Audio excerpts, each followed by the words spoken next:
रूस पर हुए आतंकी हमले के बाद पुतिन अपना आपा खो बैठे हैं।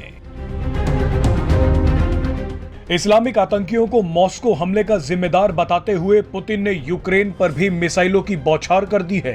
रूस पिछले 3 दिनों से यूक्रेन की राजधानी कीव में अंधाधुंध हमले कर रहा है। रूस ने 100 से ज्यादा मिसाइलें और बम दाग दिए हैं।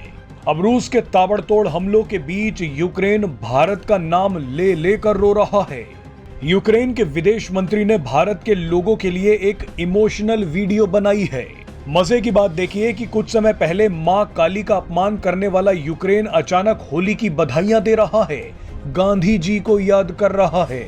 सबसे बड़ा सवाल यह है कि यूक्रेन ऐसा क्यों कर रहा है? क्या इसके पीछे यूक्रेन की एक बड़ी साजिश है? दरअसल रूस से जंग के बाद पहली बार यूक्रेन के विदेश मंत्री भारत आ रहे हैं। इस यात्रा पर पूरी दुनिया की नजर है। भारत पहुंचने से ठीक पहले यूक्रेन के विदेश मंत्री दमयत्रा कुलेबा ने पहले तो होली की बधाइयां दी, उसके बाद जान की भीख मांगी।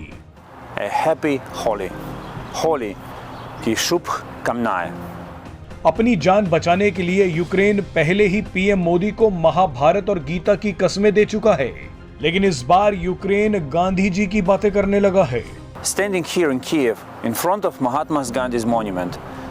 यूक्रेन के विदेश मंत्री कीव में महात्मा गांधी की प्रतिमा के सामने खड़े होकर अपनी जंग की तुलना भारत की आजादी की जंग से कर रहे हैं।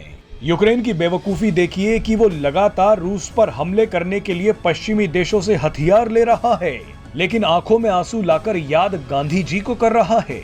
अब गांधी जी यूक्रेन को लड़ने की सलाह तो बिल्कुल नहीं देते। गांधी जी यूक्रेन से क्या बोलते वो आप खुद ही बता दीजिए। बहरहाल रूस से पिट रहे यूक्रेन के दिमाग में एक बड़ा खेल चल रहा है। यूक्रेन के विदेश मंत्री एक बड़े मकसद के साथ भारत आ रहे हैं। आने वाले कुछ हफ्तों में रूस और यूक्रेन जंग को रुकवाने के लिए स्विट्जरलैंड में एक बड़ी शांति वार्ता होने वाली है।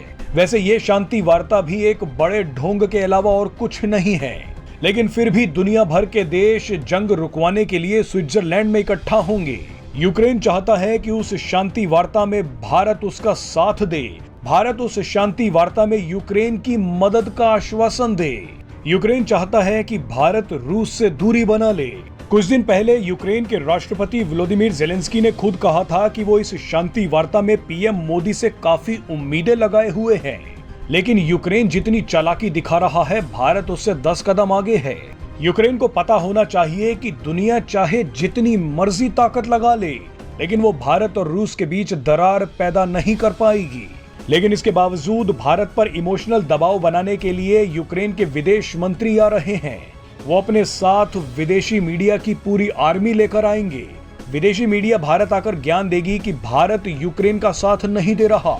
भारत तो रूस से तेल खरीदकर यूक्रेन जंग को फंड कर रहा है। इसके बाद अचानक भारत में माइनॉरिटीज की बातें शुरू हो जाएंगी। बहरहाल अब जंग रोकने के लिए पीस वार्ता हो या ना हो, लेकिन भारत तो लगातार इस कोशिश में है कि ये जंग रुक जाए।